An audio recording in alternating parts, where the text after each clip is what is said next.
Hello again, everybody. This is James Bartley, and you're watching and listening to the Cosmic Switchboard Show. Our very special guest today is Brian Tseng, the Solar Bee, and the conference promoter for the Full Disclosure Conference, which is coming up very shortly. I'm going to be a speaker on that conference, and I'm really excited about it. Without any further ado, Brian Tseng, welcome to the Cosmic Switchboard Show. Thank you, James. It's an honor and pleasure to be here. I love being on shows for the first time, especially when it's the show of a friend and a presenter. Well, thank you. Well, tell us a bit about yourself and this labor of love you created. How long has full disclosure been going on for, and what is your intentions and desire behind it? Because it sounds like a wonderful idea. So for me, the full disclosure movement itself is totally predates me, obviously. I mean, and Phil Schneider and, people before him. And with time travel, all bets are off for when it actually began, right? But my entree really began in earnest around March of 2023, after my own Facebook account got banned for too much truth during a certain worldwide medical crisis and things like that. And I came back with a new account and friended Sean Bond at the Psionic League because I have an interest in full disclosure. I saw the need for medical beds for everybody, all my loved ones and everybody else, among other things, and clean energy, anti-gravity, and for the truth to be revealed. And that's where full disclosure comes in, not partial disclosure, limited hangout disclosure, gatekept, exposure. What we really need is to the best from the bottom up, top then top down, but really from the bottom up, total full disclosure. Every time someone suggests total exposure, I get visions of a guy naked under a trench coat jumping out from an audience. So I went with full disclosure. And for the conferences now, just to kind of emphasize it, and we're also launching the Full Disclosure Network and an app and a cryptocurrency. And then the platform is going to include all sorts of bells and whistles to incorporate all of that with the community, sponsors, live trips to sacred sites around the world, an expanded conference series, which will be ongoing and bigger and bigger and better, together with all the content from the presenters, people like you. I shy away from the word content creators because we are content creators, but we're not, it's based off of real life testimony. What jumps out at me when I look at the lineup of presenters is it's very, and I believe intentionally so, experience heavy, which is fantastic. I've always differentiated between knowledge on the one hand and wisdom on the other. To me, wisdom, my definition of wisdom anyway, is knowledge gained through experience, through having lived through things. And when you have that caliber of speakers, people who've walked the walk, been there, done that, that presents a powerful spectacle. And not that we're trying to appeal to the, I don't know if lowest common denominator is the right term, but for people that are woefully ignorant about this, it's not so much from my perspective that, oh, we have to convince anybody, because I think that the power of having all those speakers come on with the conviction of having lived through all of this, uh, if someone's neutral, they're going to be just knocked right off their socks when they hear the testimony of these people, not only the challenges that they've had to overcome, but their ultimate personal triumph and how it coalesces into this movement. So please take it any direction you want. Well, I want to speak to that, James, and I know that you, as an experiencer, testifier, whistleblower, and someone who's, you're doing your utmost to get the word out to the world and advance the movement. Um, a lot of those people on my stage, they remember each other up in space or in the underground bases or vice versa. And some remember each other, and the other people don't remember. It's like, let's say someone will remember Drago, but Drago might not necessarily remember them. It doesn't matter.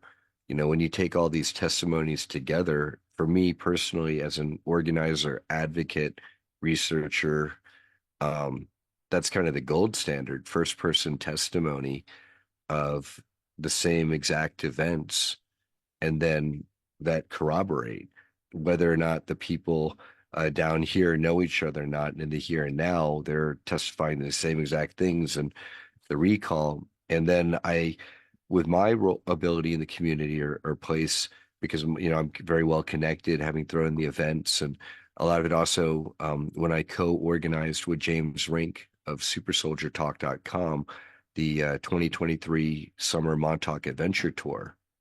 Okay.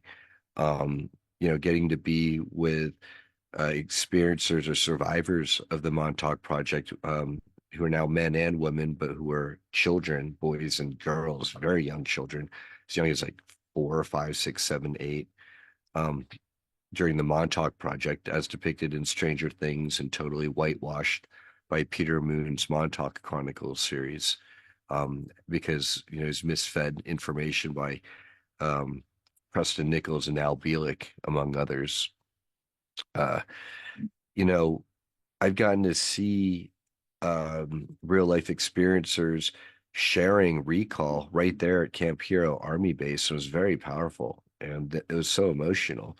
No one, I doesn't, I mean, I'm past the whole I want to believe, it's I know, and then I know and so many more of us have woken up and know and are experiencing it to the level of it's no longer just ideological or hypothetical, but it's where we have actionable intelligence, where when we act on it properly, it moves our lives forward spectacularly, in positive ways. And it's material, it's visceral, and it's my understanding, and many people in our community agree with me, that the light has won. Whatever battles it is, the light has won over evil, not just darkness, but evil. And it's already happened in the higher realms. It's taking time to trickle down and manifest fully down here in the 3D. In the meantime, it's going to be a wild ride, and that's what we signed up for. All of us. That's exactly how I feel. I mean, I believe that people like you and I and the others in this upcoming conference, in most cases, I would say we've had past/parallel incarnations as what we would term aliens. I believe that a great many of us participated in the Orion Wars. And what's going on here is an extension of that. And if you look at our solar system, I've said this many times at the risk of sounding redundant, but if you look at our solar system, and I'm not the first one to point this out, it looks for all the world like a battlefield. You have the asteroid belt where there should be a very large planet. You have Dr. John Brandenburg talking about how there's absolute evidence Can I that, speak to that, James? yeah, please. Apparently, the name of that planet was Tiamat, got blowed up and turned into the Kuiper Belt. That's all over around our solar system here. And many people will say it's called Maldek. And when I talk to people who have Galactic Federation type contacts, they say, please don't call it that. Maldek is a Draco reptilian word for our turf. And so they were fighting for this planet Tiamat with whomever, and it got blown up. And that was also probably around when maybe Mars also had its atmosphere and environment compromised. Yes, thank you. I mean, I hesitated in saying Maldek because I've always thought of it as Tiamat. And then what happened was, and I won't go into specifics about this, but there was someone out there, and I won't say who exactly they are. They were pushing the Maldekian line, right, along with other Confederates, so to speak. And not to cast aspersions on their motivations or whatever, but to me, that never sat well with me. To me, I've always thought about it as Tiamat. And you look at Uranus tilted on its side. How did that happen? So the point being is that conflict has been a constant in our little corner of the multiverse. And I say, with no apology whatsoever, that I have been a warrior in this struggle, low these many lifetimes, and many others have. And it's not that we're being resistant or against any notion of love and light, but before we can get to that love and light level, before we can have peaceful coexistence, harmonious existence, everything on our planet militates against peaceful coexistence, of us just wanting to be left alone. And the attack vectors come from so many different directions, from the hybridized, entity infested institutions here on the surface to these unseen archontic attacks coming from all different directions. And we have to be aware of the nature of the multiple threat environment in which we reside. And so when you fast forward to the present day, what I would like to see, Brian, and this is just me, this is not anyone else, I'd like your thoughts on this, is so many of us, my labs, have been utilized in these ops. And some of them, I'm sure, were used to advance this whole Draco Orion empire.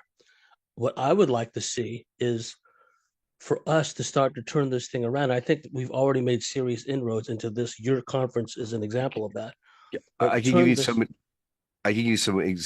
some examples exactly that, James, already. Oh, please give us some examples. So, Arkeem Ra, for example, on his own Disclosure Now podcast that I got to be a guest contributor on for a bit, along with Nathan Cizik and Dan Armstrong. Um, uh, on there and on other platforms, other experiencers have spoken about how to recall and reintegrate alters. And you know, David Purcell in our community, who's been on Robert Khalil's Typical Skeptic podcast at least 4 times now, I believe, speaking a lot about this stuff, having regained his recalls. He put that into practice of saying, "Hey, any of my altered soul fragments, soul shards, parts of me that are out there, for the highest, greatest good, come on back. You feel free to come on and return to me, especially if you're being hijacked or used out there."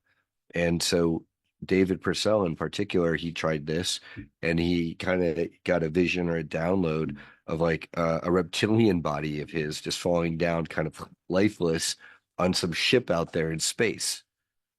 Okay. And then later being visited at night by a reptilian consciousness. He said, "Wait, what do you want? What do you want here?" And the being said, "You called me." And it was really his soul fragment. And he realized, okay, and he reintegrated it. And then later on, I don't know if it was that probably another following evening or two that week. Don't quote me to speak with David Parcell. He was visited by two nasty Draco beings, at least, who said, "Hey, you can't do what you're doing. You're violating these agreements." And he said, "F your agreements." Exactly. Right. Exactly. Those are made under duress. Your agreements, I don't recognize it. I recognize my sovereignty. Exactly. And by doing these techniques, we're literally depopulating their slave army of us. Yes, yes, Okay. and And this is what that's I has want a to. real effect. It is, Please, and James. I can't wait to get like private chats with all of you too, guys and gals, because the kind of strategizing that we can do, the immense power that we have, we wielded justly and fairly and righteously, we will turn this thing around. I look at us as like the Australian coast watchers of World War II. I mean, someone had to hide out in the bush, right, in the Solomon Islands and the coast of New Guinea, and report these incoming air raids and report these, coastal convoys, these convoys headed down to Guadalcanal and stuff. All the while having to lug heavy radio equipment, being chased by patrols. Right, somebody had to stay behind and do this. We could have sat this out, Brian. You know what I mean? Just decide, no, I'm not going to go through the, rinse repeat cycle of incarnations on Earth. I'm going to, sit on cloud nine and play a harp or something. We could have No, opted out. But you know what, actually, James, I personally believe if you and I and so many others had done that, we would be in a lower timeline. yes, Because I don't think the timeline would be where it is now if we hadn't been working our busy bee butts off for however many years and however many ways that we everyone has done to anchor the light. To all the so-called black sheep out there, we've always been the radiant lions and Yes. positive dragons and guardians. And, when you put up whatever Christmas tree lights, you don't just keep them all bundled up and stick them on your house. You take them and string them all out. So if you look at it, like each family, if they were lucky, got one of us. Maybe if they had twins and were really lucky, they got two, or they had like an uncle and then like a son or daughter down in there, and they linked up as star seeds as family directly. But otherwise, it's been a lonely road for so many of us, and it was seemed intentionally so. We had to live the human experience to be able to karmically shift it, and Yes. also perhaps make up for any karmic loads that we brought into this life from, say, um, Egyptian or Babylonian, Sumerian, Atlantean, Lemurian, you know, lifetimes already here on Earth. The story that you just described was brilliant because it's something that I've felt for a long time. We conduct what I refer to as incarnational infiltrations, that we will, at an oversoul level, we will decide intentionally to incarnate, to be a part of the Draco culture, to be a part of the reptilian culture, because the best spy, the best operative is one who doesn't know he's an operative, at least consciously, right? So we're there, we're living by their standards, by their mores, probably up to the same, at times somewhat sadistic, vile behaviors that some of these civilizations get up to. But there's no better way to understand a civilization and a culture than being on the inside. So I've heard similar stories that David had related, where these good reptilians, quantum entanglement being what it is, Brian, as you know, our counterparts out there, whether they're alternate reality counterparts of ourselves or our ET, non human counterparts, so to speak, they're still out there. We're still intricately connected with them.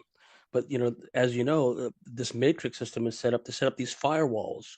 We are the sum of all of our parts. So they want to keep us atomized, fragmented, separated through trauma and other means.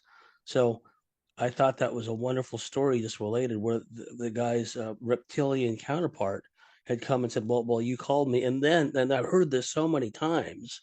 The Draco and the dark side reptilians rock up and say, no, you're not allowed to do that. We're going to punish you. So, yeah, I'm looking forward to meet David. That's going to be a great conversation. Yeah, and even better is off of that, David's had these really beautiful positive interactions where he has taken it on himself instead of reacting in anger and using astral or psychic fire to the point where they've literally shouted at him, Pindar, Pindar. And I said, David, do you realize what they're yelling at you? He's like, I, I don't know what Pindar means. I just get a psychic image of a lizard penis. I'm like, yeah, Pindar means reptile dick. And they worship the head reptile dick. And so by yelling Pindar, they're saying, we yield, you're the head dick. Stop frying us astrally with your fire. He's like, oh, that makes so much sense. It's like this is how I know people aren't making this stuff up. And then he remembers some of our people up there in Nachtwaffen. He remembered me. It's part of why I reached out to him. He said that he had his recall of me being part of his Nachtwaffen crew, where he was a captain. I was astronavigator. Robert Khalil, typical skeptic, was like his enforcer, who's like very like almost like mute, but super psychically powerful. And like no one wanted to mess with Rob up there. And then a bunch of other people. But with me, he said I was his astronavigator. So I went to Drago Reed. And I said to Drago, who has a lot of knowledge of Nachtwaffen and Kruger and the secret space programs, I said, so Draga's David Purcell gentleman is saying blah, blah, blah.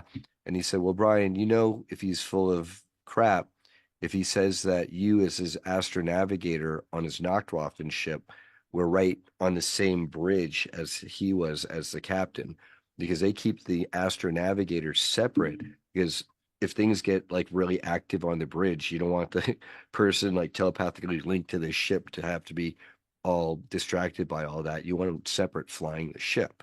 Okay. And so I went back to David Purcell on video chat and I said, hey, David, you said I was your astro navigator on your ship. Where was I relative to you on the bridge since you were the captain? He said, "Oh, no, no, you weren't near me on the ship at all. You were in this separate area of the ship, like in a over the engine room or a cargo hold with like its helmet on your head and wires coming out of it and like two attendants, one on either side of you at all times to make sure your needs were met, you know." I was like, "Oh, okay."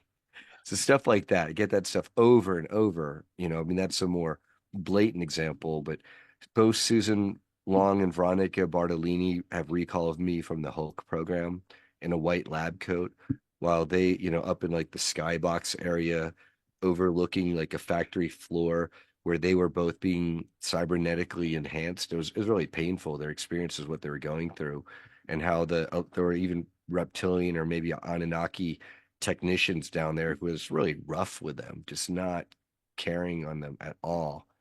Um, and so a lot of people who remote view it or people are telepathically, I take it face value with them, linked in contact with ETs or Sasquatch beings who validate or verify a lot of this information. The hypnosis, people who get it from hypnosis, and I know a lot of people poo-poo that, but I just want to say, hey, these are one of hundreds of data points that I'm Yes. taking, and I mesh it all together, and then people can criticize me all they want. Oh, Brian's listening to people who went under hypnosis. Well, yeah, it's one data point among It's one so data many. point. Sure. Yeah. And what we're talking about is pattern data correlations, where you're having from widely separated sources, oftentimes sources that don't know one another, are coming up with the same bits and pieces that together form this mosaic, this picture.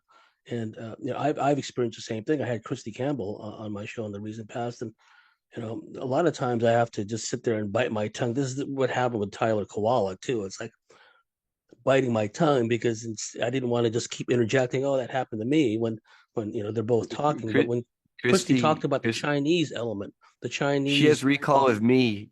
Christy has recall of me in space training with her with mantis beings and kung fu, and it might not be this timeline, this world, but it's like an alternate reality or another lifetime, whatever it is. I've heard the She has same recall thing of a about lot of me. I've people. had two different Yeah. people, one of whom was a world class psychic, Hmm. remote viewer, past life viewer, who said that in a past life here on Earth I was something like a Shaolin monk, but long before I was a Shaolin monk, I Why am I was not surprised, James? yeah I was an ET, and I taught and was taught through like this lineage these what amounts to martial arts. And get this, a lot of people don't realize this, but there is an element within the Arcturans that are like a warrior caste. There's an element of the Arcturans that are what we would think of as like a Shaolin monks, or like warrior monks almost. But we always hear about them being peaceful and being always peaceful, always benevolent. But no, there's an element of them like a warrior caste within the Arcturans that and apparently some of The my real Shaolin down here on Earth are or were, badasses. So I were wouldn't be surprised. Like the warrior aspect is no surprise to me. I mean, I think a lot of people confuse maybe Shaolin with Buddhism sometimes, but it's an aspect and in its own way with Shaolin. But Shaolin is much more than that because really began with a lot of the peasants who, under their feudal landlords and warrior caste, were not allowed weaponry, and yes, so they had to make do the best they could. And then they probably had ET contacts who showed them the ways, like yes. perhaps yourself in other incarnations and times. And here we are.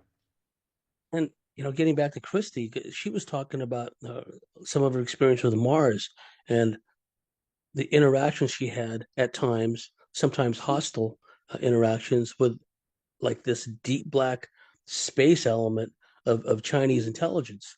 And I can relate to that because I don't know, I guess because we both look kind of Asian, Brian, right? So it was relatively easy to kind of insinuate me into these scenarios. And I'm not Well, they telling want to recruit us. We're hot shit. To them, if they could recruit us, we would be awesome assets for, whatever Asiatic or posing as an Asian intelligence if they thought that was a way to recruit us, out of some kind of patriotic or ethnic appeal, I suppose. Well, that's what the CCP does here on the surface. Like, well, if you're ethnic Chinese, then de facto you're one of us, whether you want to be or not, right? And then, Exactly. Oh yeah. Oh yeah. Seriously, you go to China and you show them American passport. They thought they could. They didn't do it to me, but they weren't happy. They definitely threw the passport down. Oh, what is this?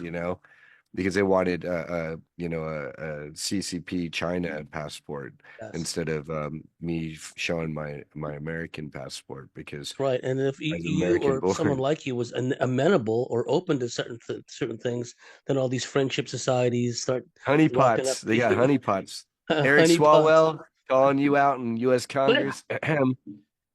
Well, that's what we're Yes. talking about. Also, Brian, and I've talked about this before. There's a cosmic espionage aspect to this because on the surface, it's just like, well, who's this person fronting for?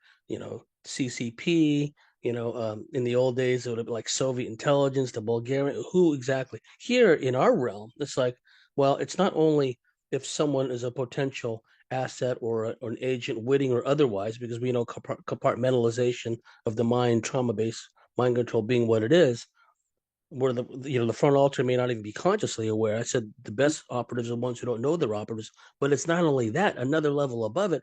Well, is this person hosting a mantis being, a malevolent mantis being? Is this person hosting a malevolent reptilian being? So it's a cut above service level espionage. It's like a cosmic espionage aspect, and those We entities, wrestle, James. For we wrestle not with flesh and flesh and blood, blood. but spirits and powers and principalities way above us. Yes, And then not only is there that ET element, and at first there's like 3D matrix where we're lost in this 3D, the miasma. Yeah. distorted miasma.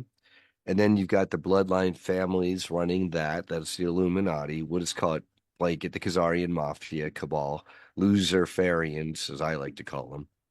Um, and then above them are the ETs. Yes. And then above them are like the demonic type beings. And then above them are like, Lucifer, Satan, and then some weird quantum AI stuff, and then all the HP Lovecraft stuff out of Yes. time and The space. old ones. But above it all, really, right? But above it all is God's source, and it's all meant to be, and it's okay. And so, we're all playing our roles, and it was free will. I like to think that we're all working for the highest timelines we can Yes. we can achieve. Yeah, and I think that a lot of things are trending in that direction across the board. It's a concept whose time has come. Even the limited hangout we see with the so-called, congressional inquiries and the UAPs, et cetera. I wouldn't say it opened the door because there's still ultimately limited hangouts, but at least, to the public, it just threw them a bone. But you look how they quickly retracted said bone when we started having all these manifestations of UFOs all over the place. The media quickly wrote them off as, oh, these drones, they're from Iranian motherships, what have you. And the alacrity with which these surface level truthers, oh, yes, they're drones. The same media James, we can I said, speak to that? oh, Can please, I speak please. to this? Because actually, it's so apropos to the conference we're about to be at in less than a week and a half, 10 days from now, not even. Because if we come to the evening before meet and greet hosted by my bestie and our lovely friend Sarah R. Adams, who is herself in the programs, and the last girlfriend of Max Spears, super soldier, revealed by Miles Johnston, who will also be there for the Basis Project before Max himself was assassinated in Poland, I believe. And we're just talking about the drones in New Jersey. First, they were Iranian motherships, and then Chinese drones from Temu or Wish.com or whatever. What it really was is our friends from the Farsight Institute. Yemi Janae will be there again this year presenting on the main stage, and she's bringing several of the ladies, her fellow remote viewers of the Farsight Institute. Unfortunately, Dr. Courtney Brown and Aziz Brown aren't available yet this year, but Kamaya Dunstan, I believe, and another one or two in addition to Yeme will be there. They were told during one of their ET boardroom meetings last November 13th, 2025, that the Galactic Federation types were going to have their craft worldwide in their skies, just friendly and hovering. November 15th, they aired that on their platforms. November 18th, worldwide UFO sightings. The media immediately pivoted it to drones in just New Jersey, and they kept it focused on that. Some of which craft were spraying noxious gases on people and animals, making them sick. Okay.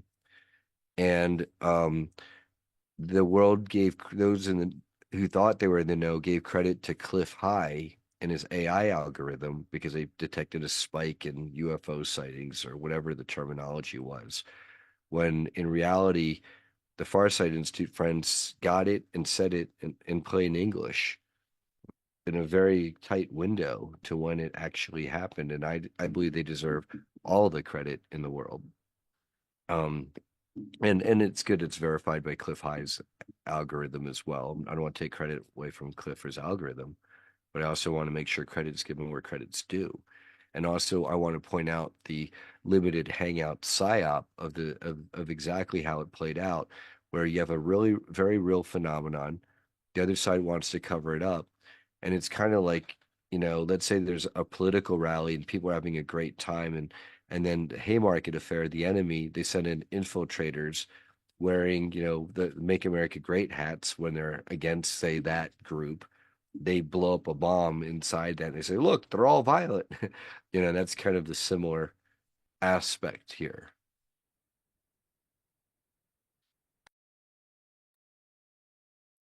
And the timing of it all too, where just in the recent past, we've had the mainstream media, that soon to be extinct dinosaur media, push back vigorously against this. Oh, well, where have you heard this before?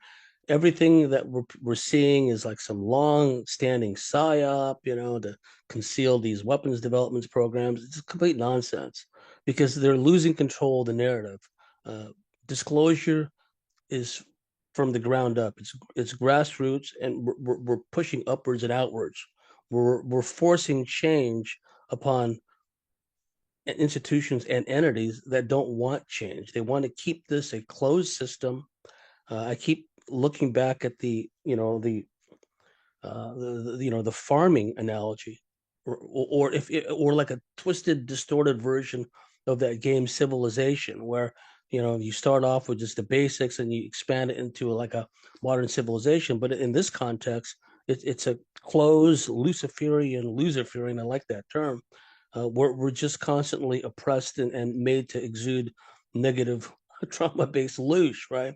But the thing that's significant to me is each one of these people at your conference, encoded within their very DNA, encoded within their morphic resonance field and their various energy bodies, is everything we need to know to turn this around. And I'll talk to you privately. I'm going to go into this in my lecture, but there are certain ways and means with which we can unlock these codes, in which we can tap into a pre-existing information stream, because we are plugged into the information field.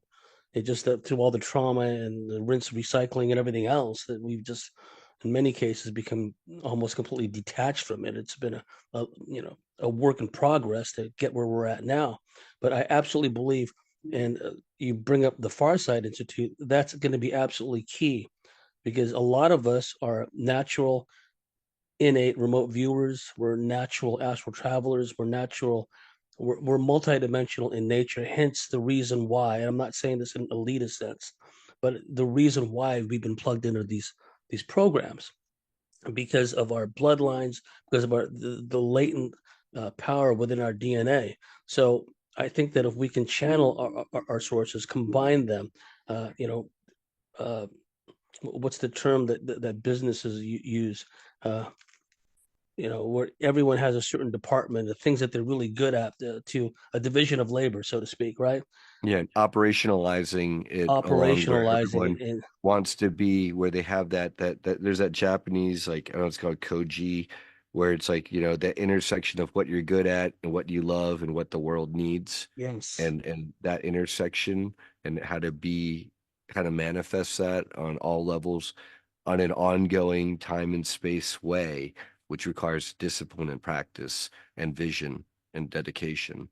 And all of that is definitely happening. We're being unlocked. And now's the time because you know, literally as we enter into the age of Aquarius, our solar system star, the sun and our planet are literally being bathed in much higher frequencies and energies. It's burning out the light. This is a time that's been prophesied, right? Where all is going to be revealed. That's an apocalypse. Is what that term means. It's all is going to be revealed. Um, or one interpretation of that. And then the uh the ability of us at the civilian level to get access to above military grade, secret space program grade people who have been in these programs, which is why so many were taken in the first place, as you point out, James. I mean, for me, that's a total X factor. It's like you've got a problem in your life, you've got missing people, and you want to find them, and it's been years, and you've just dead ends, but now you can consult remote viewers, psychics, trance mediums, angelics, Sasquatch, or the forest people, via these telepathic people in our community and can consult them. That's the type of intelligence and assets that we're starting to use on our side with like Olivia James, Gray Mouse, remote viewing, or psychic spying into the other side as they try to handle us and target us in my lab, us. We're outing that you, Dennis Pearson, of the Princeton group out of Atlanta in your farty office with your stale coffee, and your shit training. You wish you were out here with us, partying with our water slides, going around to campouts and festivals, having a great time. And that's up to you.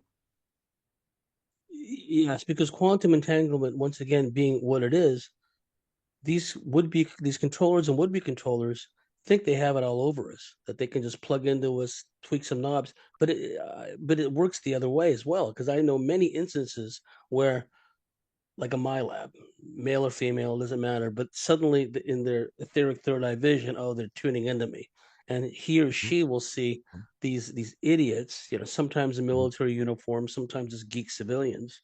They're at some control panel tweaking knobs and pushing buttons, but they don't realize that we can turn things around, that we can, with our willpower and with our innate metaphysical powers, for lack of a better term, we can make life difficult for them, right? Where they can start, we can start messing with their technology, messing with the technicians, tweaking the knobs and pushing the buttons, and that's happened before. A buddy of mine, he was living in a houseboat uh, off San Diego, and he was a MyLab, and he was constantly being plagued by these black helicopters. And as you know, these black helicopters aren't always black helicopters. Sometimes they're UFOs and helicopter guys. I mean, that's well known amongst people like us. But whether this on this occasion it was a helicopter or it was some exotic craft or otherwise, my friend was so pissed because he just wanted to just kick back on his houseboat and relax. And here they come again, disrupting his, privacy. So he just looked at him and he just focused with intent and he made this thing just zigzag all over the sky until it just left, right? So he tapped right into them and effed with them to such an extent that they said this isn't worth it, we'll just leave them be for now. And if people realize their innate power, that we were plugged into these programs precisely because we can interface with alien technology, precisely because at a deep soul level, we could read alien symbol language. We could speak and read certain alien text uh, at a deep soul level. It's just a process of reintegration, like you were saying. Like I can't tell you how many people I've been around in our community who will alter out, and then it's the same types of alters for the same types of reasons. They're not faking that. or people who break out spontaneously into light language or Arcturian. I mean, and I've heard different dialects of different things, and different people be able to point it out. Oh, that sounds like Arcturian or Enochian or Andromedan or light language. And I don't understand any of what it is, but the words sound kind of similar to me from a linguistic perspective, and these are totally different people in different situations and places. I was told by my family that at turns at night when I was a boy sleeping, and I had a problematic sleep history when I was a boy, always waking up in places other than my bed, even though I slept in an upper bunk. But anyway, they would hear me speaking these strange languages in my sleep. Some of them are very vowel oriented. And, in my studies, I was wondering, well, geez, could that be like Enochian or something like that? And then other times they'd hear me speaking what seemed to be some kind of Oriental or Asian language, right? And I've had experiences where my German is like somewhat conversational at best, right? But somehow, some way, depending on our state of consciousness, at times we can speak fluently in some of these experiences for whatever reason, right? And the languages vary. And I remember after this one experience, I was literally in one of these. If you remember when the SAS took down the Iranian embassy in 1980, they were in the black assault suits and the gas mask and all that stuff, right? I was wearing one of those outfits and I was in the process of doing room cleaning. I swear to room clearing. I swear that running through a house, like a big mansion kind of thing, with other guys that are dressed similarly, right? And we were going around clearing these rooms, and I'm skipping a lot of detail here, but at one point I was in the big conference room, and the only other person in that conference room was an older guy who looked for all the world like a World War II German field marshal with the field marshal overcoat and the whole bit. He starts talking to me in German, right? And at the time I understood him.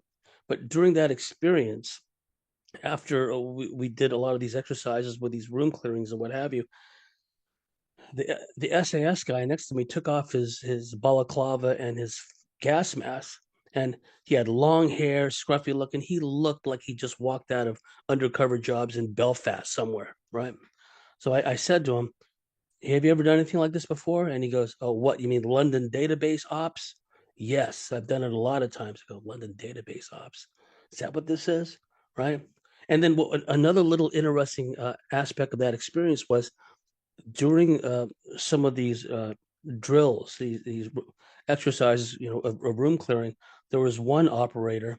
He was wearing like a full black helmet with a big plexiglass shield, right? But it was a black helmet, black outfit. I didn't know what That connected. plexiglass shield is bulletproof or Yes, resistant, at least. At least it's like a yes. big lucite block that, like, you could take a direct 9 mil at least or 10 mil 45 to That would it make and absolute deflect it. sense. And then one fine day, I'm watching a documentary on History Channel or something, and they did a segment on the German GSG-9 counter-terrorist unit, and they were wearing the exact same outfit that I'd seen. That big plexiglass bullet resistant Yeah, thing. yeah, because most people they're not seeing that. I mean, and not just making that up. It's something that you wouldn't have thought of on your own. Yeah, I Oh, mean, and I'm well steeped in special operations stuff. That's what I do. But I'd never mhm, seen that outfit before until I right. saw the documentary. I go, that's exactly what I saw. I was blown Hmm. away. Yeah, you recognize equipment and guns and body armor and what's standard, and then you're like, that's like a full-on tactical SWAT outfit where the person knows they're going to get shot in the face, Yes, and that's why they've got that thick lucite block. Because normally in combat, you don't want to be running around with like a 3 inch thick block. It's really probably super heavy and yes, cumbersome. But if you know you're going to say a hostage situation and you're room clearing and it's close quarters combat, then that's exactly what you want to wear. exactly. And a lot of the people at the conference are also instructors. Some of us, for whatever reason, were tasked with training others, but also, lack of a better uh, term, and for the detractors out there who are always looking to pick up, find chinks in the armor and find reasons to criticize us, right? Because I don't understand the context entirely. But there have been times, whether it's been on a like a spaceship, an installation on the surface, sometimes we seem to be like uh, like training kids or training teenagers. Like people have seen me on board of a But craft, there's and I no, was, I mean, that's not a mystery, James. yeah, Of course, it's children and teenagers. That's yes, what these bastards do because, yes, and they show it in all the sci-fi movies.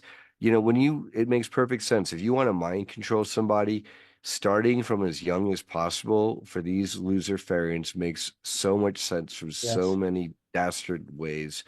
Whereas from our perspective, that's why as the experiencers, we get older and more sovereign, the programming breaks down and the yes. recalls come back. But, that's a lot less likely, in a 14-year-old who's indoctrinated since they were 7. Yes. Yeah, and we see the baneful effects of just surface level indoctrination, the cultural Marxism, how it's warped the minds of countless young people, right? But in these Mhm. programs, and well, like a lot of times I wasn't even training them. I was kind of like on one occasion, I was in this big, what seemed to be a big sewage drain looking out into San Diego Harbor. And Hmm. there's 32nd Street Naval Station, and then there's the Coronado Bridge. You cross over from San Diego on the Coronado Bridge, and then you're on the Silver Strand. That's where the Navy SEAL base is, and Yeah, we're the at a sales vantage train point. right there. Yeah, the SEAL base there, and Right. the the vantage point from where we were at, and I was with some kids, and we were looking down at this harbor. We're looking at the naval vessels. We were just like observing is all we were doing, and we were watching these people, presumably like seals or someone like them, on these small rubber boats out in the harbor there, going underneath the bridge, so and there was also times when I was just doing endless amounts of running. There was some adults, some teens, and there was a lot of kids. And I was thinking, man, this is a form of abuse because, the amount of running they're making us do, the amount of running they're making these kids do, right? And then you wake up feeling like you've been run over by a Mack truck or feeling like you've run a marathon. And that happened to me a lot when I was living in San Diego, of all places, right?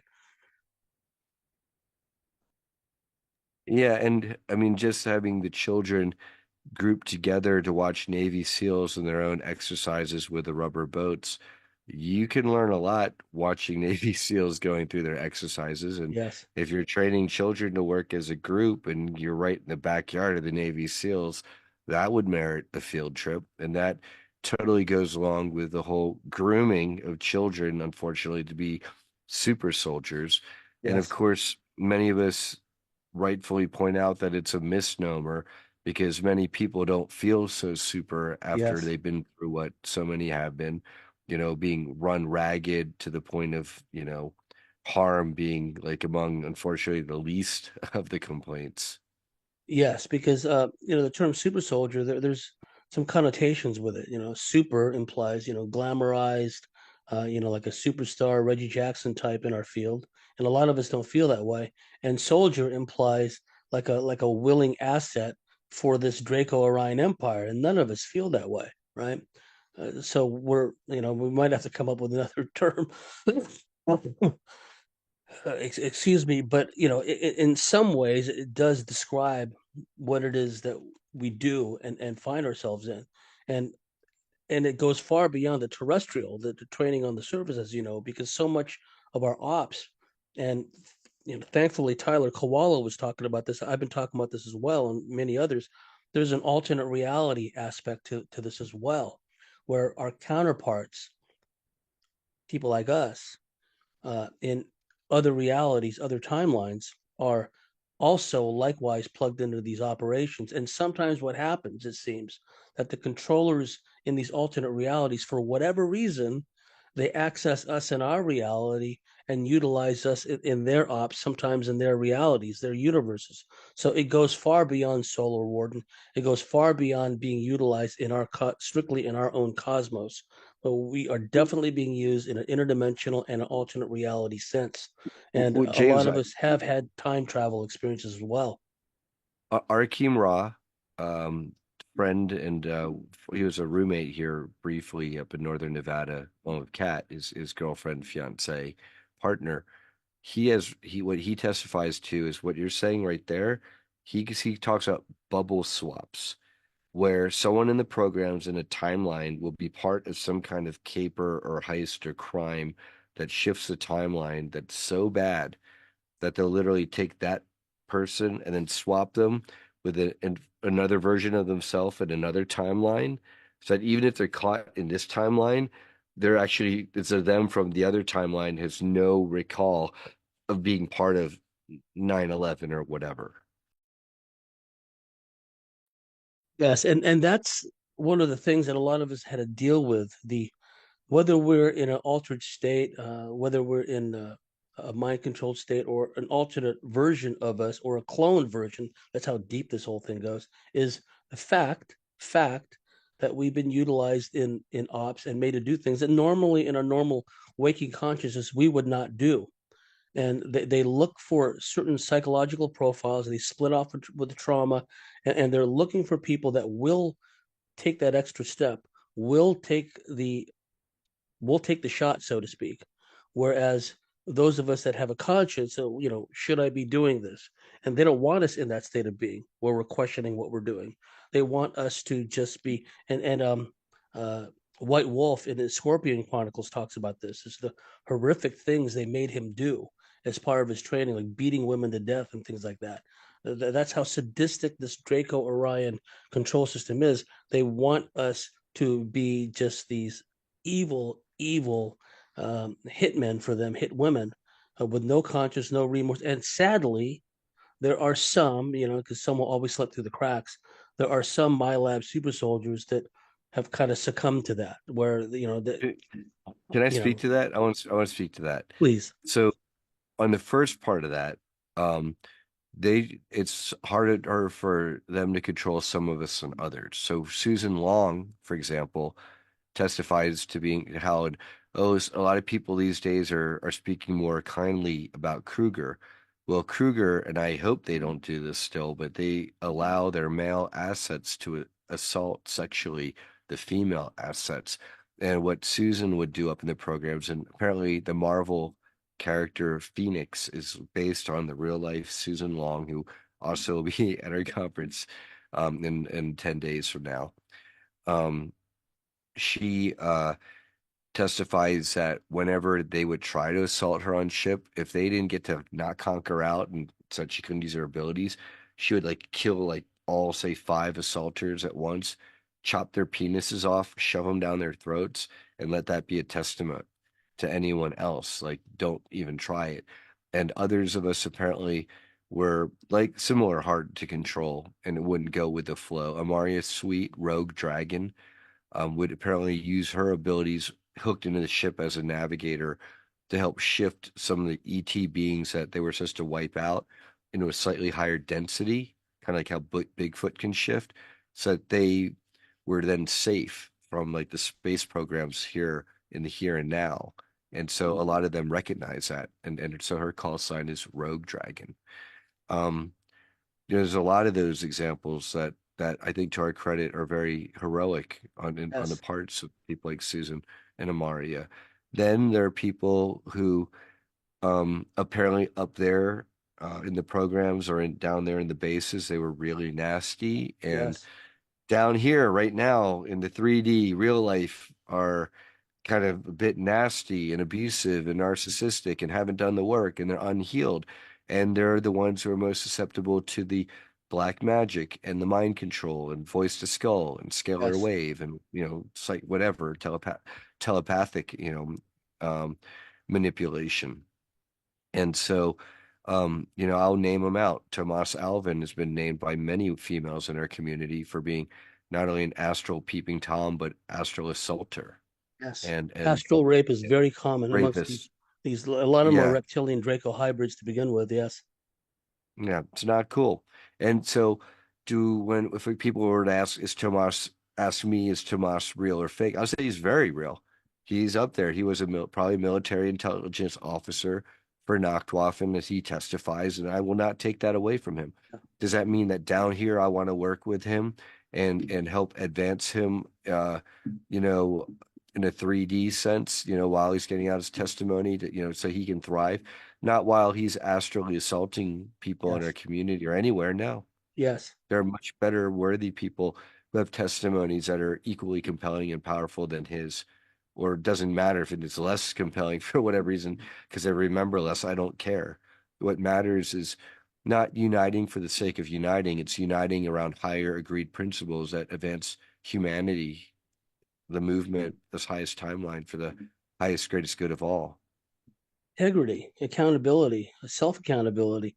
There are some my labs, and I don't want to, mention them, but they've taken part in abducting people. They've abused what amounts to fellow my labs, women in particular, sexually Mhm. assaulted them, right? And one could argue, well, they're in an altered state of consciousness. Well, maybe, maybe not.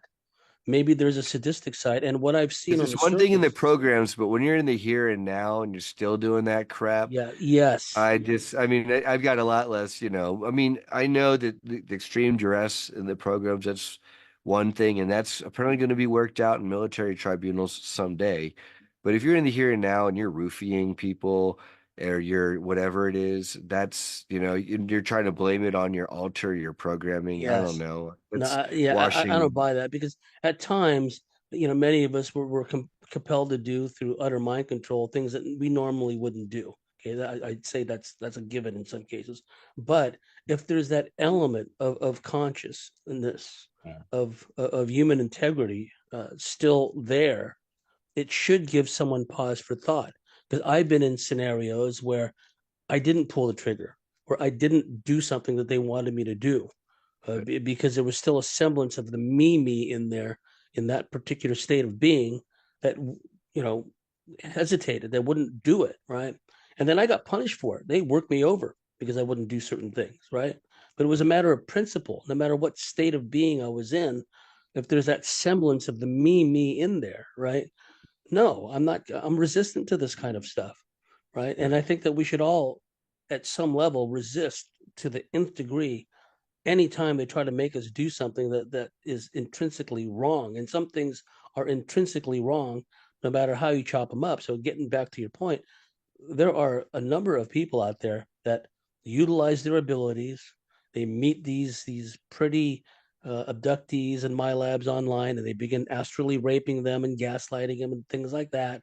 Or in these ops, they willingly, it seems to me, take part in abducting uh, women, female abductees, taking them on advanced craft, taking them through portals, and then taking them to installations somewhere off world or otherwise, and working them over, beating them, berating them, psychologically, physically, sexually abusing them.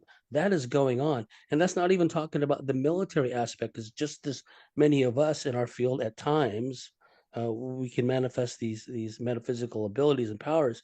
There is a cadre within the ranks of the deep black aerospace military. They have these people in uniform that are astral operators, that are remote viewers, that can do these things. They find them within their ranks. They groom them from childhood, like you say. They pull them into the program from childhood. And if you track back at a soul level, many of these people, just like us, were in the Orion Wars anyway, right? It's like the same group of people on one side or the other, right? And Can I that's why speak to that? please. The reason why, because I have two of my housemates that were having recurring dream recalls of all of us in the Orion Wars together, and I've noticed so many so-called synchronicities or coincidences. It's because the energies that we embodied and who we were in the Orion Wars, those energies are needed now. And that's why the setup feels so similar, is because we're embodying the same energies but in the here and now. And a lot of the karma and the connections and the relationships are being replayed, but at whatever level. And it's the spiritual decisions that we make and who we are and what we do that are so important. We are the sum of all of our parts. So if we were like a commander in the Draco Empire as a Draco, we still retain that in our soul memory, and it can still be of use and benefit to us. Because a lot of those systems, a lot of those programs that the Draco Orion Empire were utilizing way back when in the linear time sense, they're still in play. They've had no reason to change some of these programs because, And just because we died and we're wearing a different skin suit, they don't recognize us as being, oh, that was so long ago in a different incarnation. And we're the same entity to them. oh To yeah, us, we perceive it as, oh, that was a long galaxy far, far away, long, long time ago. No, nothing here nor there. To us, my 9 to 5 job, right? But the reality is that they don't recognize that distinction at all. To oh, them, we're that being. And it's just really on us to recognize and even awaken to the fact that there's a distinction in the first place. indeed. Like a lot of times, the Draco and the really bad reps, they have this assumption that we're still working for them. And there's also this aspect that's confounding to them too, because um, I'm sure the White Draco have come up in your investigations and whatnot. They seem to hold some kind of rank in the Draco Orion scheme of things, especially the, Yes, the with Draco the Orion albino, queens. because that's a Please, please. Siakar, the Siakar Alpha Draco. The albino is the highest caste, Yes, and I've been in touch if through multiple telepathic people with Her Highness Rum Lumvira. And apparently she's one such, she's a queen of a splinter of a faction because the Draco reptilian Siakar Empire has been falling apart for like thousands of years now and infighting yes. And and yeah. we've got to exacerbate that syndrome. We've got to further Well, I can dismember speak it. to We'll this. get to that. We'll I, get to that. well, no, I want to speak to that actually. My understanding is that there are more matriarchal versus patriarchal male-dominated elements who are tend to be more black goo worshiping and oriented, and then Yes, you got these more matriarchal under, like, say, Her Highness Rum Elvira, wanting to break away from being yes. dominated by black goo, and then David Purcell and others like giving love to these Draco, they're able to cleanse them of the influence of black goo. And my understanding is, is one way someone is speaking about really have been back in the Orion Wars is if they talk about black goo. Apparently, Yes. black goo, especially towards the latter part of the Orion Wars, were a big deal, and you don't see it anywhere in the Star Wars series. And so, apparently Star Wars is like easy mode where stormtroopers can't shoot. There wasn't black goo. Real life Orion Wars, they could shoot, and there was definitely black goo, and it was super powerful. It could take you over, assimilate you, and it was nasty. And so apparently that is still a thing. Penny Bradley testifies to drinking black goo as a Nachtwaffen astronavigator, because it would heighten intelligence and abilities, but it would also make one more susceptible to mind control, emotionally more dense and less loving, X, Y, and Z. And these conflicts are being played out in these shards or remnants of the Siakar Draco reptilian empire, where those elements who worship the black goo and see it as a way forward, and those who are like, no, we need to free and that's where we as humanity can possibly be of assistance. Absolutely, And because I felt for a long time now, Brian, that there are elements, factions within the Draco Orion reptilian empire that want to break free. In fact, me and this is way back in the day, and German psychics I was working with, we had healed a number of dragons and healed a number of reptilians. Not only is the black goo element there, but also I'm sure you heard about this, but there's this similar to the Goa'uld in Stargate SG-1 of all things, right? Where there's this interdimensional snake entity that embeds itself in any kind of life form it can, whether it's like a reptilians, vril, like an astral vril like an parasite, but astral higher vril level than that. parasite that takes over, the entity and makes them go dark side, right? So, me and the Germans had spent like 2 weekends pulling these interdimensional snake entities out of these dragons and these reptilians. And before we finish this first segment, getting back to the albino Dracos, what some people don't realize, I'm sure you heard about this, is even when the dark negative reptilians want to work over and do a number on one of us, let's say, what happens is one of us in our example, they're a direct lineal descendant of the albino Dracos. So there's almost like, in a good sense, Brian, it's like in a mafia sense, oh no, you can't touch this my lab. They're a made person. They're They're made. made. Yeah, yeah. They're made. Yeah, exactly. That's happened to certain people. Audrey Walters, she was being worked over really badly, and apparently at one point one of her starseed family appeared, or someone said, or word got back to her starseed family because someone else, another ET, recognized Audrey for who she really is, not just Yes. Audrey Walters, a human. Is like, whoa, this is like they call it the Genebu, and there's also like a Palladian faction that are like intermingled, and so like Audrey's like double starseed royalty, and they're like, that is a total violation. Do you know that all of this is going to be reported to her people? Same thing with Nyara Tierra Isley. She has this Yes. very similar testimony that I she's know given, Naira, how yeah. she exactly after that, the programs, I wouldn't say kid gloves, but it was a lot less bad and traumatic than what they had been doing before they Yes. were told hands off. Yes. What'll happen sometimes, either like an emissary, an ET of some kind, uh, or even at times the albino Draco will directly intervene and saying, "Back off, clown. Yeah. Let's you leave this one alone." Right. Mm-hmm. So there Mm-hmm. is this element of being, like a made person, where they despite their best efforts, and it frustrates the hell out of them. I mean, they Good. growl, they just absolutely pissed off that they can't do Good. anything about it, but they can't because Excellent. the punishment that they will receive. And also, I've known of cases where these factions, similar to, once again, to the mob wars here on the surface, where uh, like a faction of the reptilians tries to break away, get away from the black goo element, get away from the snake entity element, but they try to either reel them back in or destroy them, the main faction. And a lot of times these breakaway factions will help people like us. They will help abductees and Milab. So I don't have this black and white view because it looks Oh, like a yeah, lizard being, exactly. Of course. Of because course. a lot of Sometimes us the were, enemy of our enemy can be our friends. They can no, be. this is cosmic Yeah.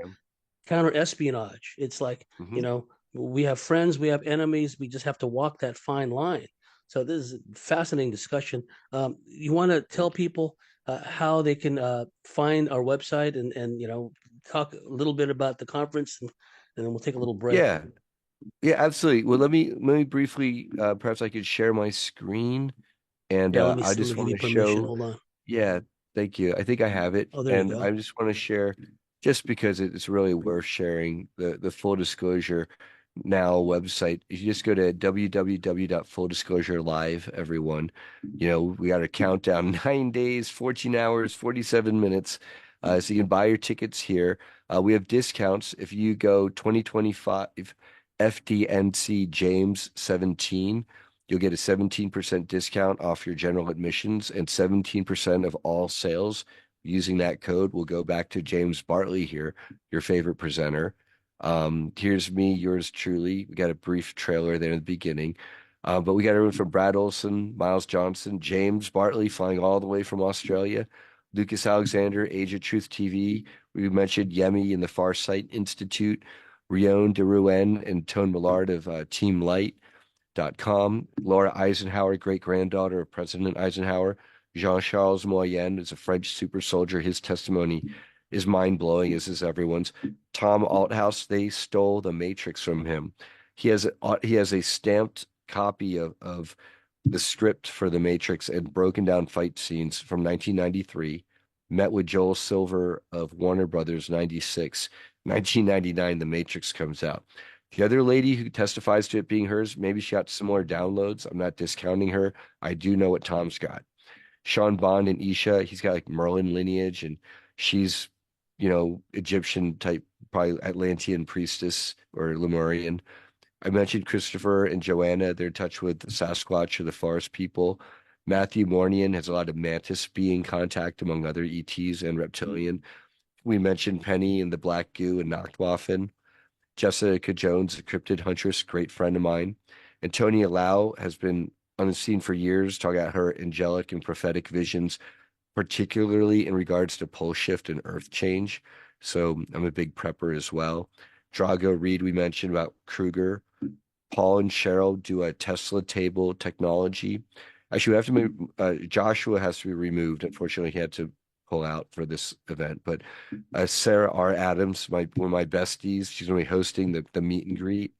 Samuel Chong translated the Thayuba prophecies and has a lot of research and knew the French author of the Thayuba prophecies before he passed. Unfortunately, Brooks can't make it. Daniel and Derek, their grandfather, wrote about my life with above cosmos clearance. He was a UFO crash retrieval person, and both Daniel and Derek were in the programs briefly as children. Soma R is flying from Ireland to channel the Pleiadians. Nathan was in the programs, and he's also known as a Howjayan contact with ETs. Gina Virginia Cassell is a shamanistic healer. Alondra Markman is very well known and known from the Montauk Project from many people, and vice versa. He remembers them. Christy Campbell, we were talking about her. Micah Dank, astrotheologist, and was an apprentice to Jordan Maxwell. We mentioned Susan Long as being the real life Phoenix. Nate Gray, the comic book character Nate Gray is probably based on him, Nate Gray. Sue Whitaker as ET contactee. There's a lot of wisdom to share. Michael is a contact, an experiencer in his own right and a podcast host. We mentioned David. He has memories of me. Veronica also from the Hulk program, and people have memories of her. Audrey Walters, we talked about. Kate Rose. I mean, the list just goes on and on. Oh, Michael's listed twice. We got to fix that. Trevor, Egyptologist, Stella. I've got more people to add, but I don't want to wear out my web admin. The VIP passes, we had our reverse VIP pass sold and several others. This gives you exclusive access to the presenters and the executive team. If you want to help play a role in shaping how the full disclosure movement goes, as far as at least as we're concerned, this is an excellent way to support the movement, dollar for dollar. This is all money going back out into the movement. I operate the conferences at over $100,000 a loss last year and this year, and I don't care. It's for the movement. But don't anyone thinking, oh, Brian's charging all this money. It's so expensive. He must be making so much money. No, people, you contact me. I'll show you my checking and how it works. We have the weekend of being that Saturday and Sunday to tag our Tuesday, Wednesday, Thursday, Friday of awesomeness on St. Pete Beach. So yeah, James, I really look forward to you being there and partying with you on the beach. It's not just the stage time for me. It's the face to face. Um, I'm not a margarita guy, but you get the picture. Yeah. Yeah, yeah. And amazing sponsors, the Unex Network. I want to give them a shout out.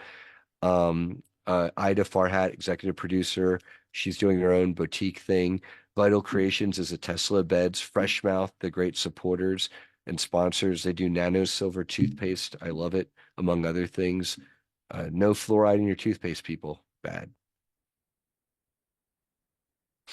So thank you for having me on. There, James, and I know you're in Australia, so with time zones and all, thank you for accommodating me out here and having me on. It's been an honor and a pleasure. It's quite all right. Would you be available for another segment, about 40 minutes? Anytime. I would love to. Okay. Oh yeah, I can keep going. Okay, Especially if you sure. got a bonus. Let's take a short break right now. For our Let's dear do it. listeners and viewers out there, if you like what we do, if you believe in what we do, please go to thecosmicswitchboard.com, sign up, become a member, and we'll see you at the top in the next segment.